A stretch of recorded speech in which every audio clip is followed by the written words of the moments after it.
બનાસકાંઠા જિલ્લામાં લકી ડ્રોના નામે ચાલતા છેતરપિંડીના ખેલ પર પોલીસે લાલ આંખ કરી। ગૌશાળા, શિક્ષણ અને અનાથ બાળકોના નામે કરાય છે લકી ડ્રોનું આયોજન અને તેમ કરીને રૂપિયા રળતા તત્વો સામે પોલીસની કાર્યવાહી થઈ। જ્યાં થરાદના ડેડુઆ ગામે આવેલી સુમારપુરી ગૌશાળામાં થોડા મહિના પહેલા લકી ડ્રોનું આયોજન કરનાર આયોજક સામે ગુનો દાખલ કરાયો છે। ડ્રોનમાં આ લોભામણી લાલચ આપી લોકોને માત્ર ₹299 અને ₹399માં આયોજકો ટિકિટનું વેચાણ કરે છે। ઇનામ લાગશે તેવી આશાએ લોકો ટિકિટ ખરીદતા હોય છે અને છેતરપિંડીનો ભોગ બનતા હોય છે। પોલીસે કુલ 7 શખ્સો સામે ફરિયાદ નોંધી છે। લકી ડ્રોમાં એક અશોક માળી કરીને છે તેના વિરુદ્ધ ગુનો દાખલ કરવામાં આવેલો છે।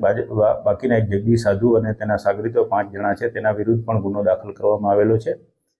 આ બાબતે જાહેર જનતાને મારી નમ્ર અપીલ છે કે આ તદ્દન ગેરકાયદેસર વસ્તુ છે અને આ લોકો તમારા રૂપિયા જે છે એ લલચાવી ફોસલાવી અને પોતે ટિકિટના નામે લઈ લે છે અને પછી આ લોકો એવું કરે છે કે જે ખરેખર ગેરકાયદેસર છે। આ લોકો શું કરે છે કે મતલબ તમારી ટિકિટ હોય તો 1000 ટિકિટ હોય તો એની સામે 5000 ટિકિટ પોતાની નાખી દે છે